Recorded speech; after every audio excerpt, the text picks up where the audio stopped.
धेरै पैसा कमाइदैन कि भन्ने डर र लालचले हामीलाई केही पनि नबुझिकन केही पनि नसोचिकन कुनै पनि काम गर्नलाई बाध्य गरिरहेको छ र यही हाम्रो निर्णयले हामीलाई हाम्रो नाकामयाबीतर्फ धकेलिरहेको हुन्छ।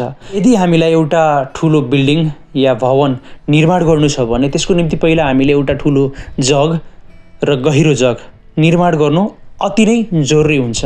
तर हामीलाई अस्थायी रूपमा कुनै पनि एउटा सानो निर्माण गर्नु छ या बसोबास गर्नको निम्ति सानो कुनै भवन बनाउनु छ या सानो कुनै घर बनाउनु छ भने त्यसको निम्ति 6-7 इन्च गहिरो खाल्डो खनेर त्यसमा कङ्क्रिट भरेर पनि हामीले काम चलाउन सक्छौँ। तर हामी के चाहन्छौँ भन्दा त्यो सानो 6-7 इन्चको खाल्टोमा कङ्क्रिट भरेर त्यो सानो जग बनाएर त्यहाँ हामीले ठुलो भवन निर्माण गर्न चाहन्छौँ र धेरैजनाले भवन निर्माण पनि गर्छौँ। तर त्यो भवनलाई त्यो सानो जगले कति बेलासम्म थामिराख्छ गॉड नोज। यसैले आजको यस भिडियोमा हामीले फाइनेन्शियल लिटरेसी अर्थात् आर्थिक ज्ञानको विषयमा छलफल गर्दैछौँ। रिसेन्टली केही महिना अगाडि मैले एउटा बुक अध्ययन गरेँ, रिच ड्याड पुअर ड्याड। यो पुस्तक I think this is the best book I have ever red. जिन्दगीमा जति पनि पुस्तक अध्ययन गरियो सानो क्लासदेखि अहिलेसम्म त्यो मध्येमा सबसे बेस्ट फाइनेन्शियल ज्ञान दिने पुस्तक यो थियो मेरो निम्ति, जसले रुपैयाँ पैसाको बारेमा रहेको जुन मेरो धारणा थियो त्यसलाई अपसाइड डाउन पुरै बदलिदियो। र फेरि दोस्रो पटक यो किताबलाई मैले फेरि पढ्दैछु, फेरि रिभाइज गर्दैछु। यदि तपाईँहरू भर्खरै कलेजबाट ग्रेजुएट हुनुभएको छ, कुनै पनि जब खोज्दै हुनुहुन्छ या कुनै पनि आफ्नो बिजनेस गर्ने प्लानमा हुनुहुन्छ भने आई रिकमेन्ड यु यो किताब पढ्नुहोस् एकपटक। It will change everything that you have been thinking about money. सर्वप्रथम पैसा सम्बन्धी एउटा धारणा बुझौँ। पैसा भन्नासाथ सम्पत्ति एसेट र लायबिलिटिज भन्नासाथ हाम्रो खर्च, हाम्रो जिम्मेवारी। अहिलेको यो समयमा तपाईँले आफ्नो छेउछाउमा भएको कुनै पनि व्यक्तिलाई तपाईँको एसेट, तपाईँको सम्पत्ति के छ भनेर सोध्नुहोस्, आई एम ड्याम स्योर 90% व्यक्तिहरूले आफ्नो घरलाई देखाउनु हुनेछ। मेरो घर यो ठाउँमा छ, यति तलाको छ, यो प्रकारको बिल्डिङ छ। त्यसपछि जग्गाहरू, जमिन यति धुर, यति बिघा छ। त्यसपछि सायद गाडी र यस्तै महँगा इलेक्ट्रोनिक सामानहरू, मोबाइलहरू, यस्तै कुराहरूलाई उहाँहरूले तपाईँलाई आफ्नो एसेट, आफ्नो सम्पत्तिको रूपमा देखाउनु हुनेछ। माइट बी हुनसक्छ, बट नट फर मी। पहिला यो बुझौँ कि एसेट, सम्पत्ति भनेको के हो।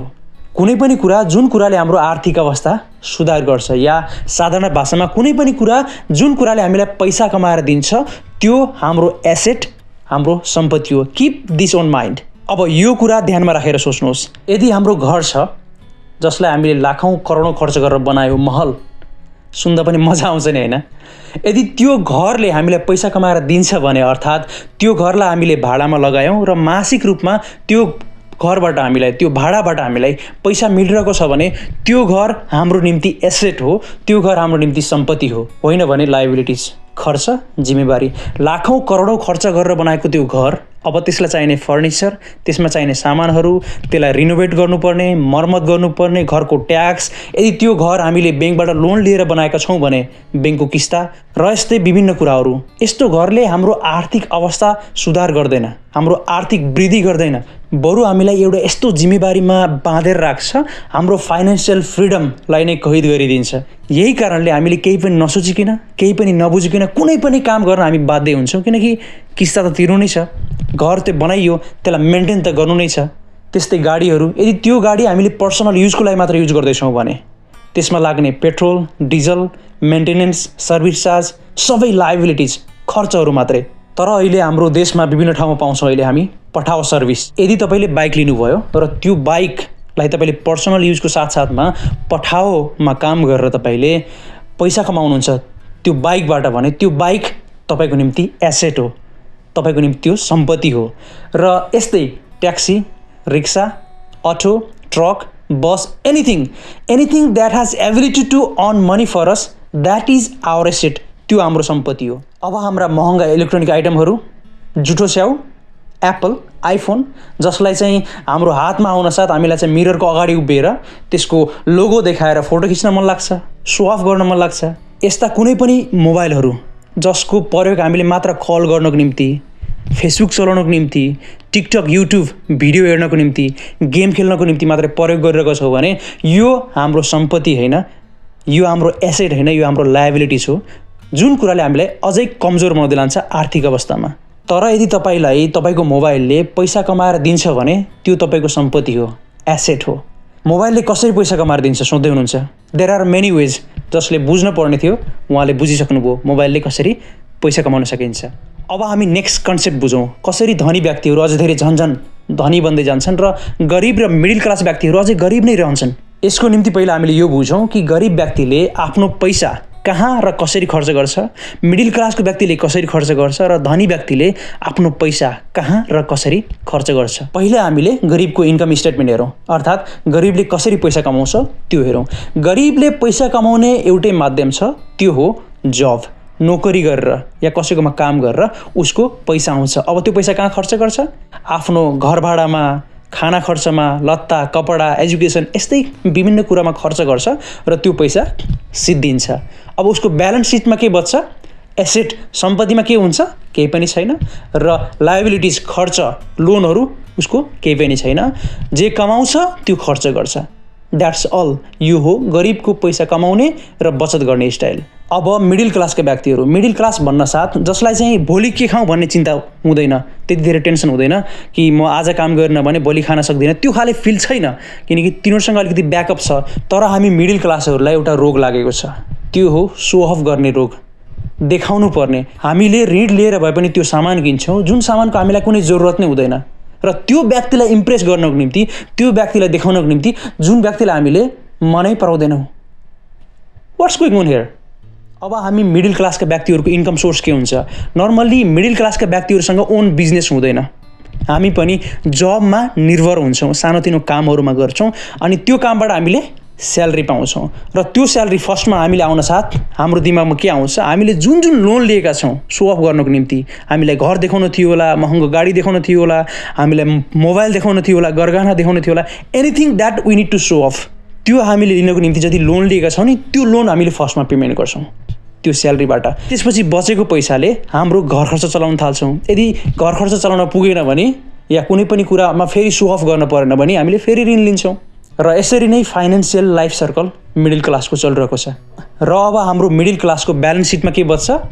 एसेटमा जिरो, हामीसँग कुनै पनि एसेट छैन, अर्थात् कुनै पनि त्यस्तो कुरा छैन जसले हामीलाई पैसा कमाएर दिन्छ। तर लायबिलिटिज हामीसँग धेरै छ, अर्थात् हाम्रो लोन छ, हामीलाई तिर्नुपर्ने छ, हामीलाई सो अफ गर्नुपर्ने छ, धेरै हाम्रो लायबिलिटी छ। अब नेक्स्ट महिनामा के खर्च गर्ने, कहाँ कहाँ पेमेन्ट गर्ने भनेर हामीसँग पहिल्यै लिस्ट तयार छ। यो हो मिडल क्लासको पैसा कमाउने र खर्च गर्ने तरिका। अब हामी जान्छौँ रिच पिपुल, धनी व्यक्तिहरूतर्फ। धनी व्यक्तिहरूलाई थाहा छ कि म धनी छु, म रिच छु, उसलाई सो अफ गर्न जरुरी छैन, उसलाई थाहा छ म सो अफ गरे पनि नगरे पनि म धनी छु।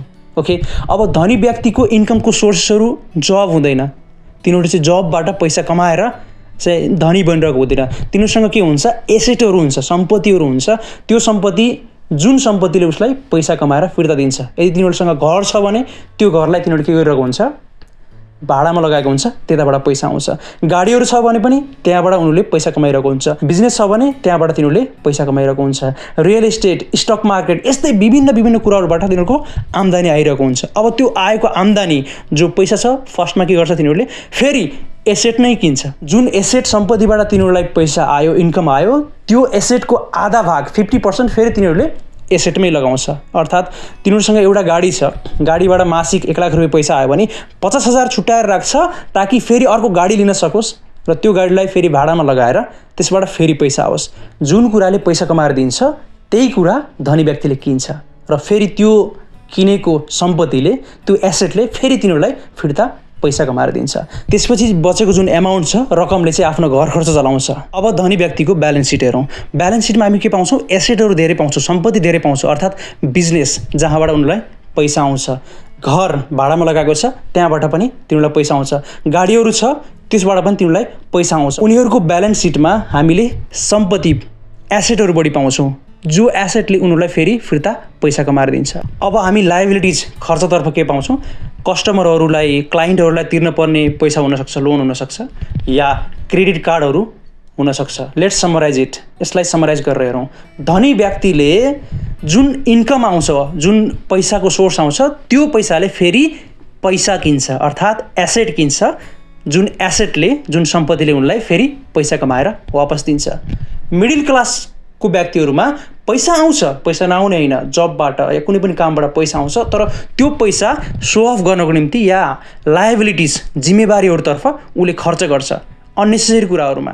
फाइनल्ली यदि हामीले धेरै पैसा कमाउने हो भने या धनी बन्ने हो भने जुन पैसा हामीसँग छ त्यो पैसालाई सही ठाउँमा खर्च गरौँ। एसेट किन्नको निम्ति, सम्पत्ति किन्नको निम्ति, लायबिलिटिज खर्च बढाउनको निम्ति होइन, खर्च बढाउने सामानहरू किन्नको निम्ति होइन। त्यसैले अघि सुरुमा दिएको उदाहरण तपाईँले याद गर्दै हुनुहुन्छ, हामीलाई ठुलो भवन बनाउनु छ भने सानो खाल्टो खनेर अर्थात् सानो इन्कमको सोर्स आयो, तपाईँमा अलिकति स्टेबल जब भयो, अब तपाईँलाई के लाग्छ भन्दाखेरि अब त मैले घर लिन सक्छु या अब त मैले सो अफ गर्न सक्छु, त्यो होइन। तपाईँले पहिला आफ्नो फाउन्डेसन, आफ्नो जग बलियो बनाउनुहोस्, आफ्नो इन्कमको सोर्स बढाउनुहोस्, अझै धेरै एसेट किन्नुहोस्, सम्पत्ति किन्नुहोस्, जुन सम्पत्तिले तपाईँलाई अझै धेरै पैसा दियोस्। तपाईँले आफ्नो पहिला बिजनेस बढाउनुहोस्, तब त्यसपछि मात्रै घर, गाडी र जति पनि सो अफका कुराहरू छन्, लग्जरियस आइटमहरू छन्, त्यो तपाईँले एफोर्ड गर्नुहोस्। यसरी प्लानिङ गऱ्यौँ भने हामी पक्कै पनि धेरै पैसा कमाउन सक्छौँ। होइन भने हामी सानो बेसमा, सानो जगमा ठुलो बिल्डिङ त खडा गर्छौँ लोन लिएर भए पनि, तर त्यो बिल्डिङ, त्यो हाम्रो सपना कहिलेसम्म टिक्छ, God only knows. Thank you for watching this video. Stay tune, see you in next video. धन्यवाद।